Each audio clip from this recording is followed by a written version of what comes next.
connais l'histoire d'un chevalier tellement brave que son histoire a traversé les siècles. Ce chevalier, c'est Roland, le neveu de Charlemagne, héros de la célèbre chanson de Roland. Son courage sur les champs de bataille est devenu un modèle de bravoure et de loyauté, inspirant des générations de chevaliers et d'hommes d'armes. Aujourd'hui, je te raconte l'histoire de ce héros légendaire.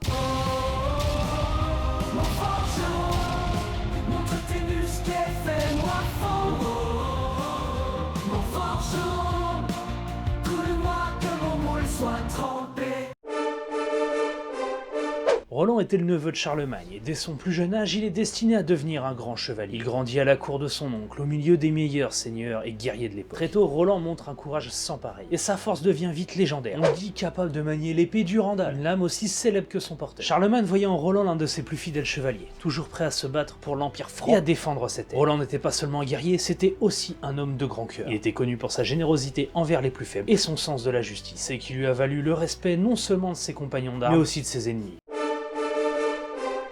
Mais l'épisode le plus marquant de la vie de Roland est quand même la bataille de Roncesvalles. En 778, lors du retour de l'armée de Charlemagne d'Espagne, l'arrière-garde, commandée par Roland, est attaquée par les forces ennemies. Roland et ses hommes se battent vaillamment, mais ils sont largement dépassés en nombre. C'est là que Roland fait preuve d'un courage extraordinaire. Il refuse d'appeler à l'aide jusqu'au dernier moment, préférant se sacrifier plutôt que de risquer la sécurité de Charlemagne et de son armée principale. Il savait que souffler dans l'Olifant, ce corps géant, signifierait exposer Charlemagne à ses troupes à un danger potentiel. Pour Roland, le devoir était plus important que sa propre vie. Quand il finit par souffler dans l'Olifant, le son fut si puissant qu'il résonna à travers les montagnes. Mais il était déjà trop tard. Charlemagne est trop loin pour intervenir à temps. Et Roland et ses compagnons sont encerclés. Ils combattèrent jusqu'au bout. Et c'est dans ce dernier combat que Roland montra toute sa valeur. Tenant tête face aux ennemis malgré ses blessures et refusant de se rendre.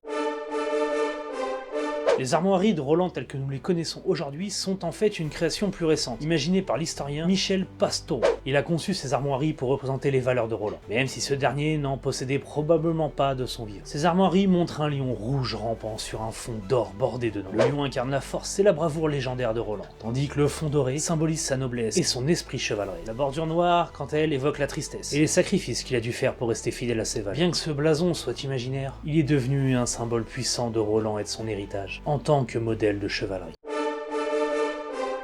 Roland meurt à Roncesvalles, mais il resta fidèle à lui-même, jusqu'à la fin. On raconte qu'avant de mourir, Roland a tenté de briser son épée du Randal, pour qu'elle ne tombe pas aux mains de l'ennemi. Mais la lame était indestructible, tout comme l'esprit de Roland. Il s'est agenouillé, tenant du Randal dans une main et l'Olifant dans l'autre, priant pour Charlemagne et l'Empire. Sa dernière pensée était pour son oncle, et pour la mission qu'il avait servi toute sa vie. Il est mort face à l'ennemi, laissant derrière lui une image de bravoure et de dévouement absolu. Même ses ennemis ont reconnu son courage et l'ont honoré après sa mort. La légende raconte même que les anges sont descendus du ciel pour emmener son âme au paradis. Certains disent même que les montagnes ont résonné du son de l'Olifant, comme pour rendre hommage à ce héros tombé au champ d'honneur.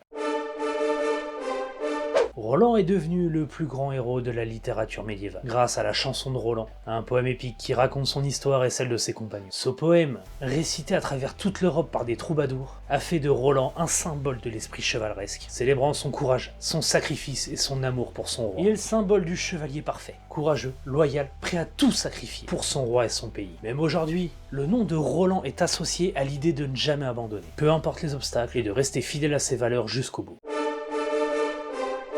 L'histoire de Roland, c'est celle d'un héros qui a tout donné pour son roi. Un modèle de bravoure et de loyauté, qui continue d'inspirer encore aujourd'hui. Merci d'être resté jusqu'au bout. Si cette vidéo t'a plu, je t'invite à t'abonner, à partager, à mettre la cloche pour ne rien rater de ce calendrier de l'Avent. Et oui, je poste une vidéo tous les jours jusqu'à Noël. Alors je te dis à demain. Salut.